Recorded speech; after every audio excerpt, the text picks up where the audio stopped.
Hi, welcome to the Purple Pixie. My name is Crystal.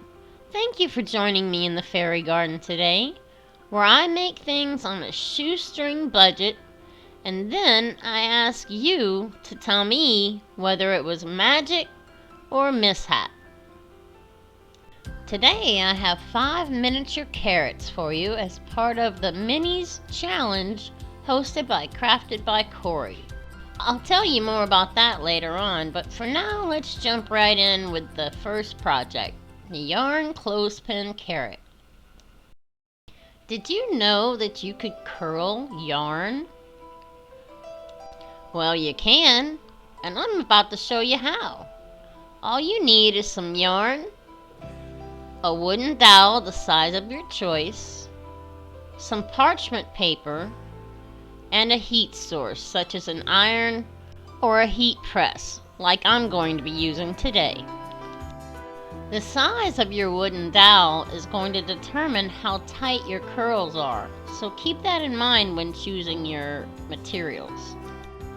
To start, you're going to want to tape one end of your yarn to the end of the dowel, and then just wrap and wrap and wrap like it's Christmas Eve and the kids didn't go to sleep till 2 a.m. And then finally, tape the other end of the yarn to the dowel. Bring it over to your heat source, which in my case is my heat press, which has already been pre-warmed to about 315 degrees. You're going to lay the dowel, after carefully peeling off the tape, onto the heat press mat. Now this part is important.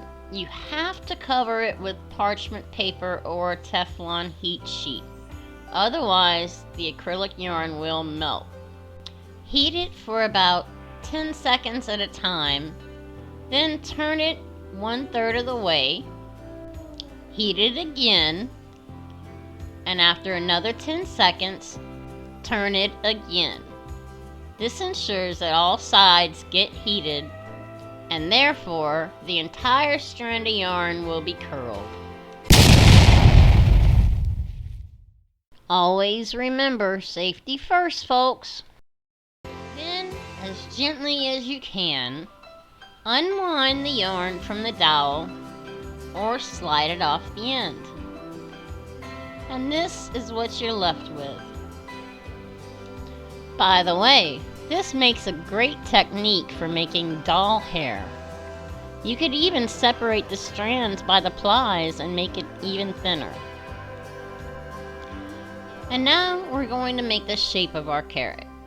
I'm going to take apart this clothespin, turn the pieces around, and then simply glue them together. I don't know about you, but I always keep a good bit of clothespins in my stash because they come in handy for a lot of things. Now here you see me just gluing the yarn onto the end of the clothespin to make the leaves of the carrot. I simply put down some glue, and then of course using my finger protectors, press the yarn in place, make a loop, and repeat the process over and over until I have a nice bunch of curly leaves. I will say this though, hindsight is 20/20, and actually that's the only sight that I have that's 20/20. But anyway, looking back, I wish I would have curled more yarn, because that would have really made this thing grow to another level. Get it? Carrot, grow. Yep, that's the first of many bad puns to come. And now, if I can ever find the end of this yarn, we're going to start wrapping it around the clothespin. Don't forget your finger protectors. I keep mine on the same glue tray as my glue gun.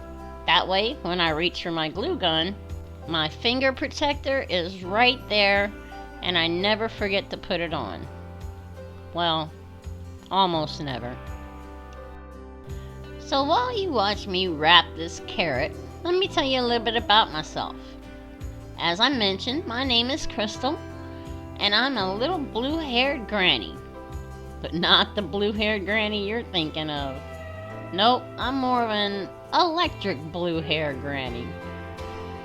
I have a very eclectic style, and I'm sometimes quite clumsy when I craft. For instance, here I go, dropping my carrot. And that won't be the last time I drop it either. Now back to that eclectic style I was talking about. I like to do it all.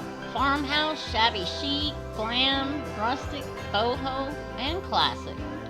I do trash to treasures, DIYs, makeovers, dupes, stash busting, organization videos, and I'll even throw in a recipe now and then. But for now, watch me drop the carrot again. Twice! You'd think I'd cook this carrot in butter, but that's okay. It's done. All I had to do was trim off the end, fluff out my curls, and it's all finished. Stay tuned to the end to see it in the final reveal. But for now, let's talk more about this minis challenge. On the third Friday of each month, Corie over at Crafted by Corie hosts an open invite minis challenge. Now, if you've never seen Corie's channel before, you're missing out. She's an amazingly talented crafter, and she's been a huge inspiration to me since I started watching DIY videos here on YouTube. I'll have her channel link and the playlist for this challenge in the description box below. Here are the rules for her monthly minis challenge. And now let's get into project number 2, the tulle clothespin carrot. It really doesn't get much simpler than this one, folks. Who amongst us does not have a little tulle hanging around the craft room? I know I sure have plenty of it. All I'm going to do is take a few strips and glue it into the grooves of my, again, disassembled clothespin. I'm going to measure out a length that I want, snip it off, and then twist it in the middle so it'll fit nice and tight in that groove. I'm going to do this twice for each side of the clothespin, and then simply glue the clothespin together.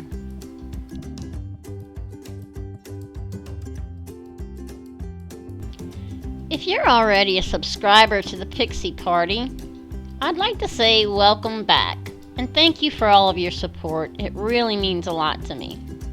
But if you're new here, I hope you'd consider subscribing and becoming a part of the Pixie Party yourself.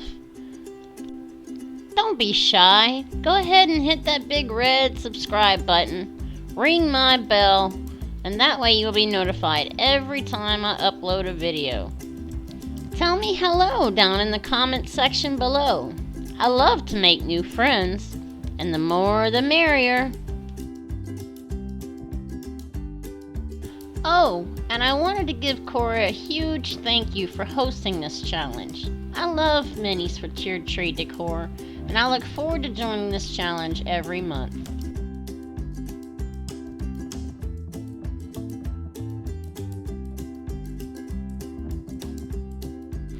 And so, now that I have my clothespin glued together, I'm going to take another strip of the tulle, and I'm just going to simply wrap it around the top. This gives it a bit of a more finished look, and it helps the tulle to stand up straight. These clothespin carrots are so versatile. You really could use almost any item you have in your stash. I could have made a video 3 hours long making all kinds of different clothespin carrots, but I didn't think you'd want to see that. So for time's sake, I narrowed it down to just these few. You're welcome, by the way. And now, to finish up this tulle carrot, I'm going to haphazardly give it a trim, cutting up and down to make it look a little whimsical. And now that it's done, it's time for a fur baby break.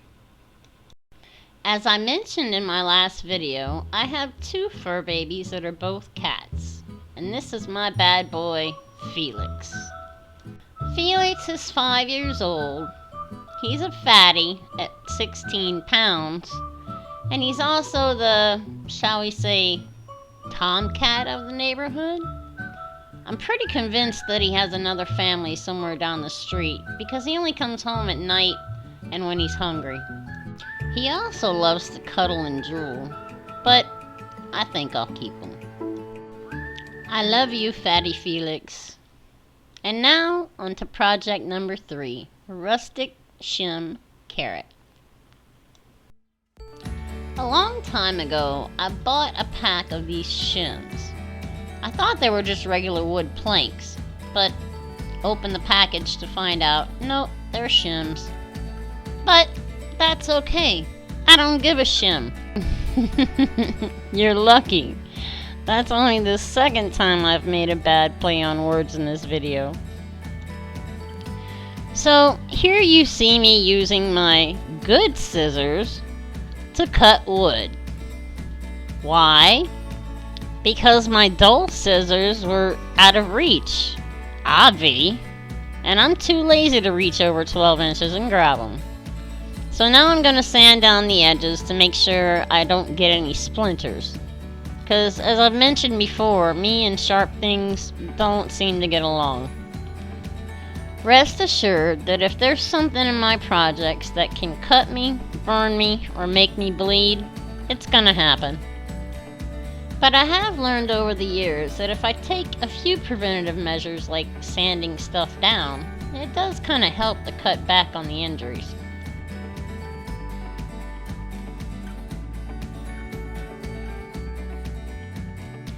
So now that I've finished sanding it down, I'm going to clean up my mess, get out my custom-made ladybug. Just kidding, y'all, I don't own a ladybug. I use a wet paper towel. It cleans everything. Big apologies to my fellow crafters that can afford a ladybug vacuum, but I'm just not one of them.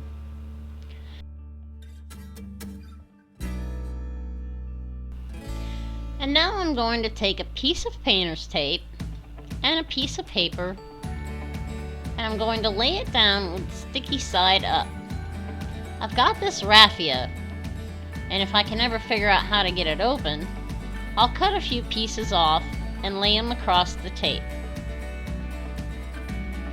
As I go to cut it open, I realize, oh, I have an end that's already cut. So I take my good scissors, which are now dull from cutting that shim, and I trim off the ends, because I don't know exactly how much I'll be using. But I'm going to take each strand of raffia and lay it side by side on the tape, with a bit of it sticking off the top. And those bits are what we're going to glue to the shim. Now, this may look time consuming considering you're laying down one piece at a time, but I promise you it goes by so fast. And not just because I have the video sped up either.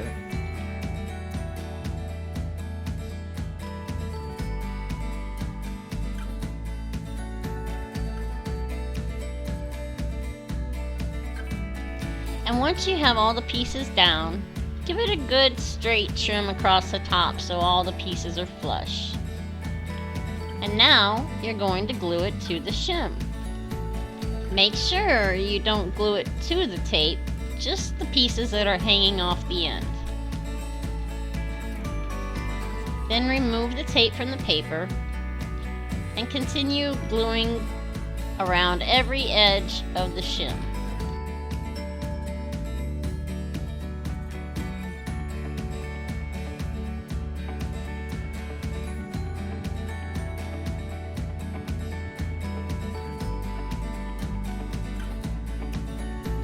Looks like I forgot those finger protectors again. Once the raffia is glued around the entire shim, carefully peel back the painter's tape. Give it a little trim, and voila! At this point you could consider it done, but we're gonna wrap some jute twine around it. Again, I attempt this without my little silicone finger protectors, and guess what?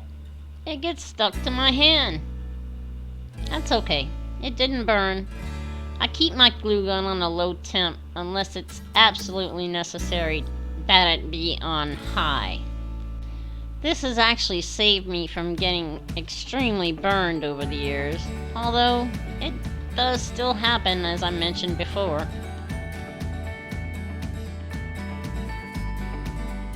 And as I lay down the last piece of hot glue, I do reach for that finger protector just to smush it down.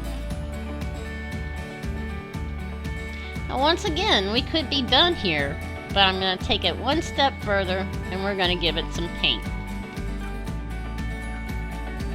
The two colors I'm using are Harvest Orange by Apple Barrel and Leaf Green by Plaid. I dip my small chippy brush into the paint, dab off the excess, and I'm just going to give it a dry brush because I don't want full coverage. But I do want to go around the edges. That'll give it a little bit more depth and dimension. By the way, did you know that carrots are good for your eyesight? How do I know? Have you ever seen a rabbit wearing glasses? Sorry, total dad joke. I just keep going back in until I'm happy with the coverage, and then I move on to the leaf green to paint the raffia. I'm going to sporadically paint it because, again, I don't want full coverage.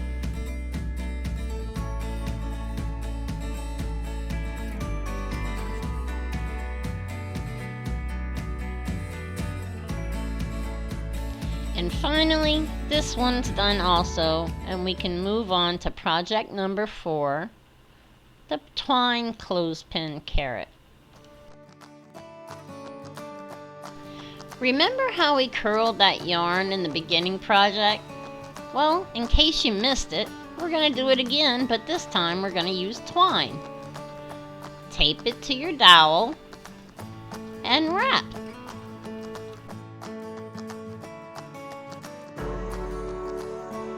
And while you watch me wrap, I'm going to tell you just a little bit more about my channel since I'm new here on YouTube. My main goal here is to inspire you to create your own projects and give you ideas on what to make and how you can make them for really, really cheap. I take pride in the fact that my crafts are very frugal. I mean, they're usually cheaper than Dollar Tree. That's lower than low budget. Most of the time I DIY my own craft supplies. And why? Because I have to. I'm on a tighter than tight budget. But it's okay, because starting from scratch is where I shine. And why do I go through all the trouble? I simply love to craft. Actually, I really need to craft. I'm a true DIYer. I can't just go to Dollar Tree to buy wooden shapes or boards for signs, embellishments, etc. And if I get the chance to go, it's very seldom. No offense to my fellow crafters, because they do amazing work. I just don't have the same means or opportunities that most of them do. But I do have an amazing stash, and that's what I use.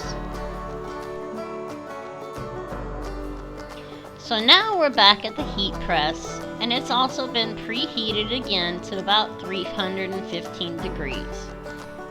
I'm taking the tape off the ends of the twine that I used to hold it to the dowel, placing it on the heat press, and most importantly, covering it with that parchment paper. We're going to use the same process that we did for the yarn, letting it go for about 10 seconds at a time, turning it a third of the way, and then another 10 seconds, turning it, and another 10 seconds. This time I think I can get away without having my fire extinguisher handy.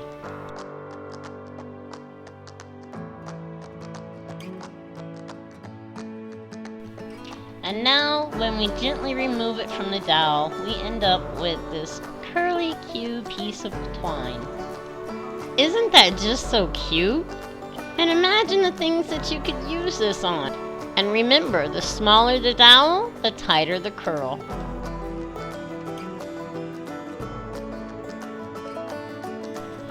Once again, we're going to glue our deconstructed clothespin back together backwards. But this time, instead of going in loops with the yarn, we're going to cut the twine into small pieces, find the center, and glue that to the top of the clothespin. Just in case that didn't make sense, I'm going to let this part play in real time, and hopefully you can see what I'm doing.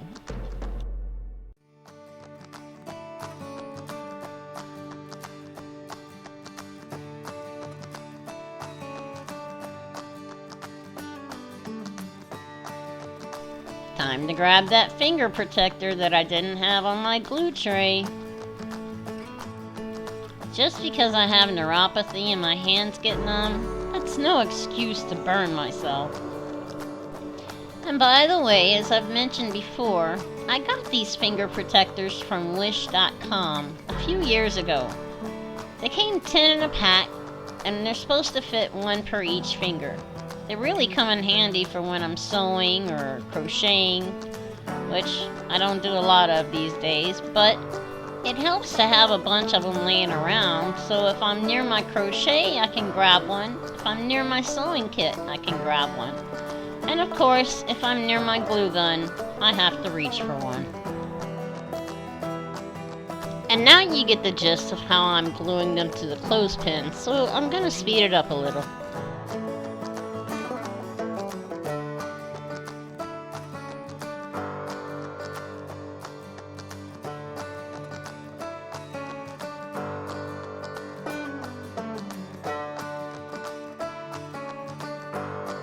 And now you get to fluff it all out until you get the desired fullness that you're looking for.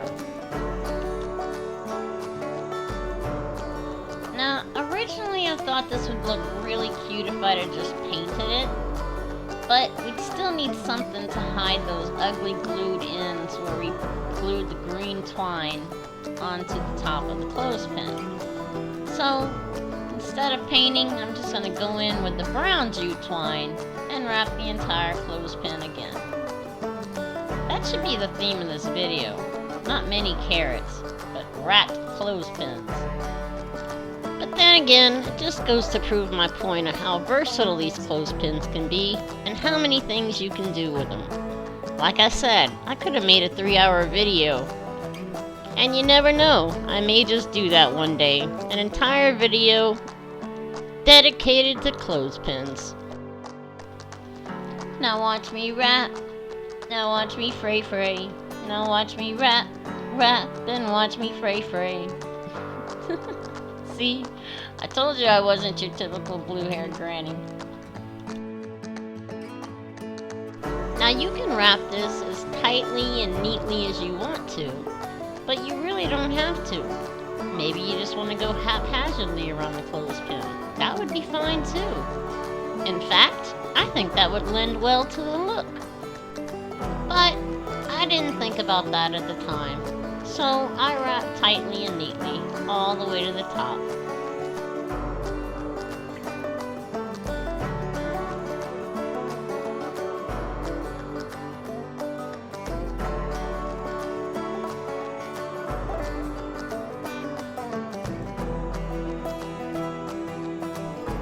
Ugh, are we finally done wrapping this thing, or what?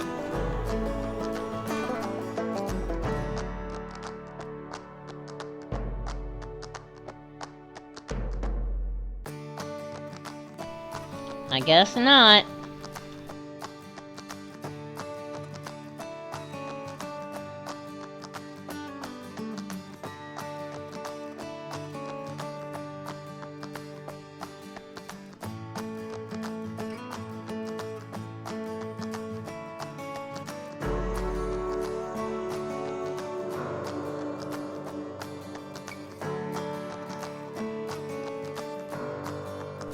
Finally, we get to trim the ends off.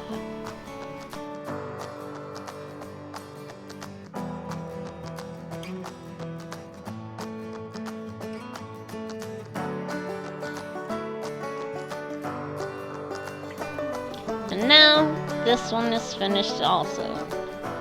Let's move on to project number 5, the Shabby Chic Clothespin Carrot.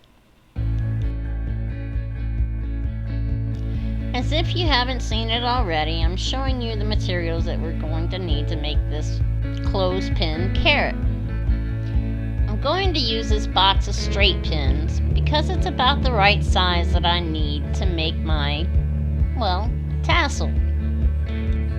Even though we don't quite make a real tassel, because we're not going to be tying it off like a tassel. I'm just using the box of straight pins because it's about the right length that I want my stems to be. So I use the box to wrap my twine around several times, and that's going to give me the loops that I want for my carrot stem. Or is the carrot the stem? Maybe it's leaves I'm trying to make? Heck, I don't know. I know the carrot is the actual root, so what's the stem? Now, I don't want to wrap it around the box too many times because the goal here is to make the loops fit inside the hole or grooves in the clothespin.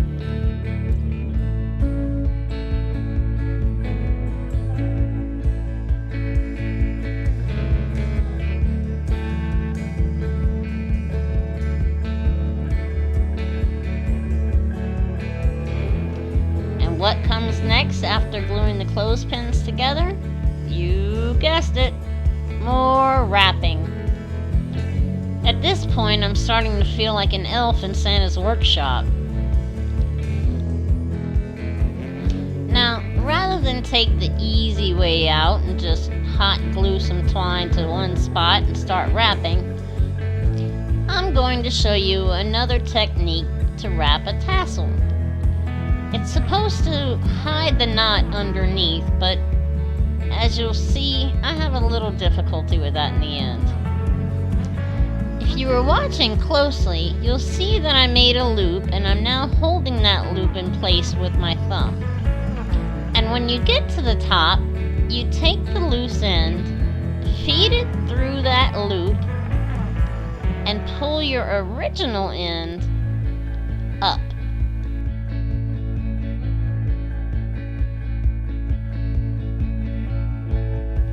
Now where I went wrong, I should have started wrapping from the top. That way, my loose end would have met the loop at the bottom rather than have to stretch back down from the top. If that makes any sense. You'll see here in a minute.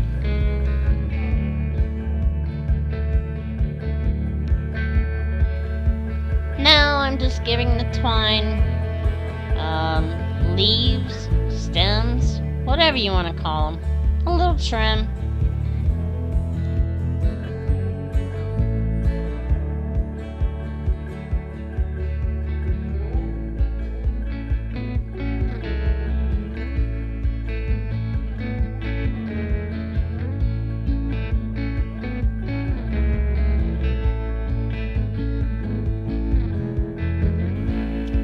Once again, you could call this one finished, but I'm gonna paint it.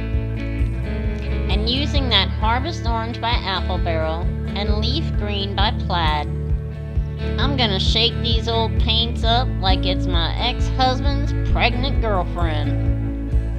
Nah, I'm just kidding, folks. I don't condone shaking pregnant women. At least wait until after she's had the baby and there's no one around with a cell phone that can call the cops. At least that's how we do it down here in the South. Now to paint this one, I'm kind of using a dry wet brush technique. And that means I'm dipping my brush in the paint, but also in just a drop of water and wiping off the excess. there's a little water in the tray, and it kind of gives it a dry brush but a stain at the same time.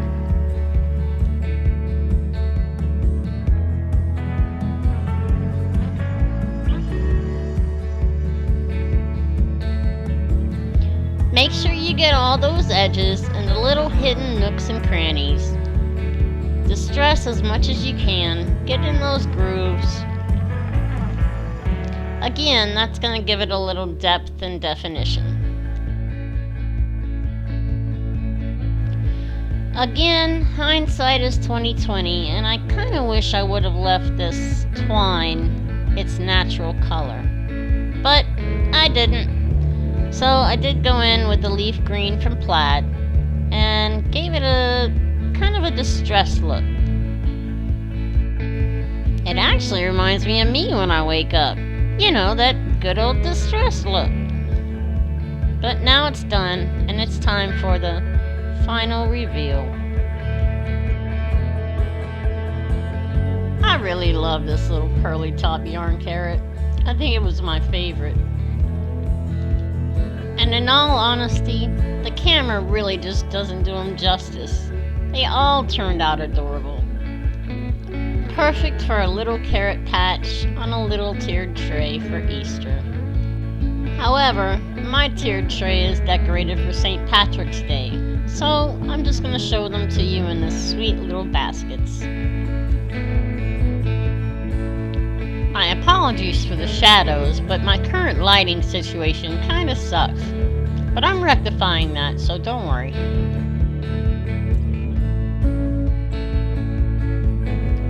I hope that if nothing else, I've given you a little inspiration on how to make your own mini carrots for your tiered tray decorations. So now's your chance. You get to tell me if it was magic or mishap.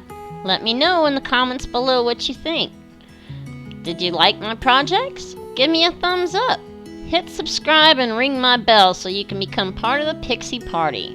If you didn't like it, give me a thumbs down and let me know what I can do differently next time.